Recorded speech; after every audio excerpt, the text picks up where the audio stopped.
미국 상위 10%가 전체 주식의 89%를 보유하고 있어요.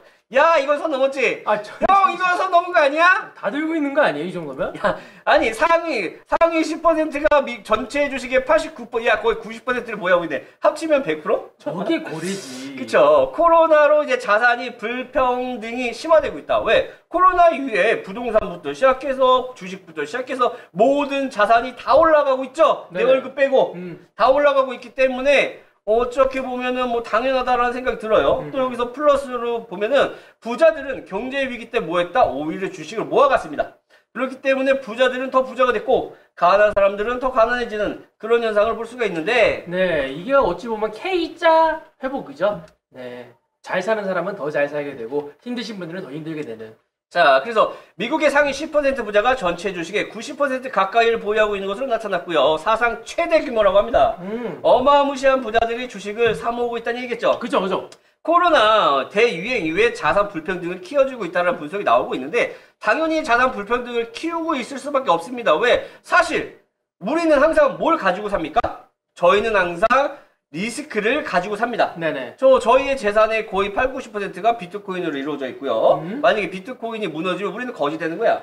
항상 리스크를 안고 가잖아. 그렇죠. 근데 호랑이 형, 네네. 90%라고요? 네네. 저는 순도 100% 비트코인입니다. 거짓말하지 마. 순도 100%예요. 거짓말하지 마. 순도 100%. 너 통장에 얼마 있어? 통장이요? 2만 원이요. 그치. 순금도 99.999%지 100%는 안 나와. 저는 이제 9.99%고요. 저 돈 필요할 때 붕어빵 사 먹을 때마다 업비트에서 돈 빼요. 야, 선 넘었다. 돈 다 넣어놓고 있습니다. 야, 그 수술 안 나가냐? 아이, 수수료 나가더라도 그 순간이라도 비트코인을 들고 있어야 마음이 안심이다라는 거죠. 양아치가 여기 있었군. 양아치가 여기 있었군. 자, 어찌됐든 간에 뭐 이제 상위 10%가 보유한 주식의 가치액이 1년 만에 다시 3%가 불어나는데 하위 90%는 주식의 33%만 늘어나는데 그쳤습니다. 네. 결국 부자들은 더욱더 자산 증식을 위해서 실물 자산들을 모아갖고 뭐 가난하신 분들도 사긴 샀지만 부자들보다는 좀 덜 샀다. 라고 보시면 될 것 같아요. 그래서 이제 빈부격차가 엄청나게 늘어나고 있고 투자하는 사람과 안 하는 사람으로 빈부격차가 엄청나게 심해졌죠. 그죠. 굳이 내가 큰 돈을 들여서 부동산을 살 필요가 없이 주식을 사도 가격이 올라간다는 얘기예요. 자, 그리고 우리의 미래는 어떻게 되느냐? 비트코인을 가지고 있는 자와 가지지 못한 자로 빈부격차가 극심하게 나눠지지 않겠습니까? 그렇죠. 지금 최고점을 돌파하려고 고개를 빠끔 하고 있는 타점에서 말이죠. 미래에 우리는 뭘 했다? 불을 두고 왔다. 그러면 얼마나 행복합니까? 그럼 나중에 이 말 듣겠네. 뭐라고요? 아빠, 비트 샀어? 라는 말을 이제 들을 수도 있겠네. 아, 그럼 아빠는 샀디. 2021년도에 비트를 사서 너가 잘 살고 있디. 이렇게 되는 거네요. 맞디.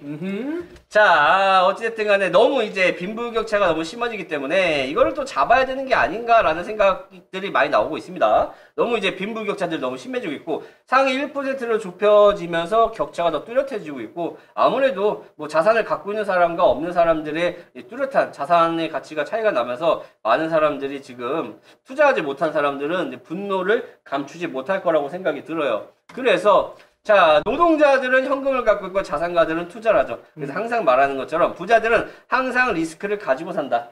그렇기에 부자가 될 수 있다라고 생각을 합니다. 네네. 주변 사람들의 투자를 하지 않는 사람들에게 제가 이런 얘기를 많이 해요. 무슨 얘기를 하느냐? 주식 좀 해봐. 코인 좀 해봐. 괜찮아. 안전해.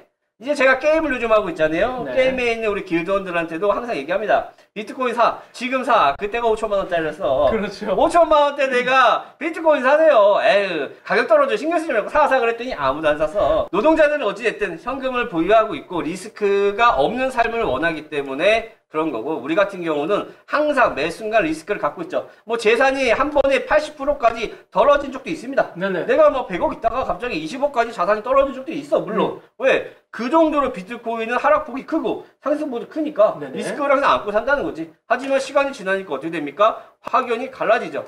그런 것처럼 부자들은 항상 리스크를 가지고 산다. 하지만 사실 이 생태계를 알면 리스크가 아니다. 현금을 들고 있는 것만큼 리스크가 큰 건 없다라는 건 팩트잖아. 그죠. 우리 모두 다 알고 있잖아. 현금을 들고 있는 것처럼 바보 같은 행동은 없잖아요. 그렇죠. 그죠? 하물며 내가 뭐라 그랬어? 투자하는 게 어렵다. 뭐 주식 사는 게 어렵다. 코인 사는 게 어렵다 하면 뭘 해야 된다? 소주병이라도 사라 그랬어. 소주병을 왜 사요? 자, 소주병 이제 30년 전 두꺼비 소주병 있잖아. 네. 소주값보다 더 비싸게 팔린다. 그러면 현금 들고 있을래? 빈 소주병 들고 있을래? 오히려 30년 후에 소주병이 어떻게 돼요? 가격이 올라가. 그죠? 옛날 레트로 감성으로. 네. 그렇기 때문에 현금 들고 있을 바에는 다 먹은 소주병을 들고 있어라. 이게 더 현명하다라고 말씀드렸던 것처럼 투자하신 분들 수익 축하드리고요. 앞으로 더 나아가죠. 그래서 실드가 작으신 분들도 있기 때문에 그런 분들을 위해서 제가 과거에 말씀드렸던 부분이 있습니다. 네. 뭐 이런 질문을 하면 돈이 있어야 사지. 그리고 내가 실드가 작기 때문에 급등을 노릴 수밖에 없다라는 얘기들도 굉장히 많이 해요. 질문을 굉장히 받잖아요. 제가 200만 원밖에 없습니다.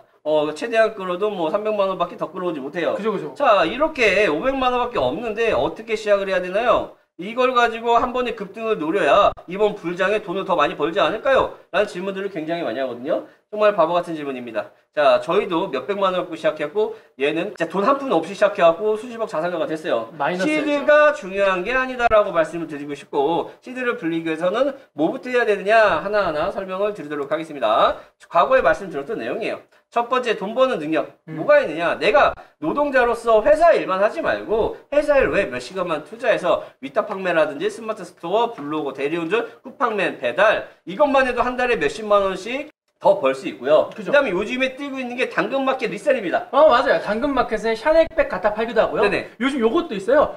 이제 백화점에 줄 서면 6만 원 줘요. 맞아요. 아침 7시에 가서 백화점에 줄 서주고 다른 사람이랑 터치해서 손 바꾸면 6만 원 주고 이런 것처럼 막 리셀 시장부터 시작돼서 엄청나게 크는 것처럼 내가 돈을 추가적으로 버는 구멍이 많아졌어요. 하물며 이거라도 하랬잖아요. 매주 한 번씩인가는 나이키 사이트 들어가서 뭐 당첨이 되든 안 되든 당첨되면 몇십만 원 버는 거고 그쵸. 안 되면 많은 거고 그렇게 짜잘하게 모였던 몇십만 원들이 사실 그 돈으로 우리가 투자했을 경우 급격하게 늘어날 수 있다라고 말씀드렸고 그 다음에 돈을 모으는 기간 동안은 친구, 취미, 옷, 외식 다 사치라고 말씀을 드렸죠. 네네.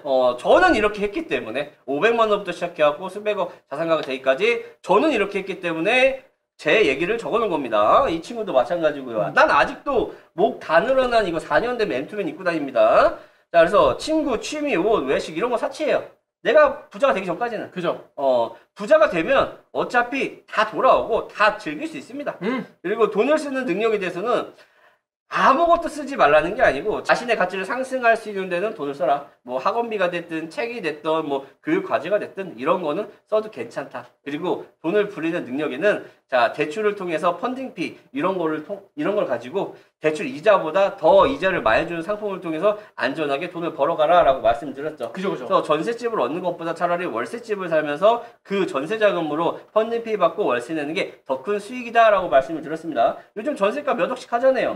그 정도 펀딩피 넣으면 한 달 월세 사는 비용 나옵니다. 나오고도 남아요. 오히려 그렇게 해서 자산을 늘려가는 게 더 유리하다라고 말씀을 드리고 싶고요. 거기다가 김치 프리미엄 같은 거, 차액 실현 뭐 넘어갔다가 역푸 때 넘어가서 뭐 하고 있습니까? 펀딩비 받다가 김포 붙으면 다시 넘어왔다가 이것만 반복해도 1년 수익률이 한 50% 정도는 나옵니다. 맞아요. 최근에도 어떤 게 있었냐면 네네. 해외랑 국내랑 김프 차익이 별로 없었는데 네네. 특정 코인이 펌핑하거나 그럴 때가 있어요. 네네. 그럴 때 김프가 3, 4% 차이 나거든요. 맞아요. 저 그거 한 2바퀴, 3바퀴 돌리니까 5% 수익 났어요. 맞아요. 지금도 이제 김프 수익 해가지고 바이낸스 왔다 갔다 할 수 있을 정도로 돈 버는 구멍은 많은데 사람들이 노력을 안 해서 문제다. 모두들 이제 시드가 작다고 해서 좌절하지 말고요. 시간은 항상 누구 편? 우리 편이기 때문에 걱정하지 말았으면 좋겠습니다. 많은 사람들이 이런 질문을 해요. 또 판사의 망치와 목수의 망치는 무게가 다르다라고 저는 과감하게 말하고 싶습니다. 그리고 많은 사람들이 또 이런 얘기를 하죠. 나이가 있어서 안 된다. 결혼해서 안 된다. 뭐 아이가 있어서 안 된다라고 얘기하는데 사실 내 나이 생각할 시간에 내가 결혼했다는 생각하기 전에 내 자식 생각하기 전에 이 생각 먼저 하세요.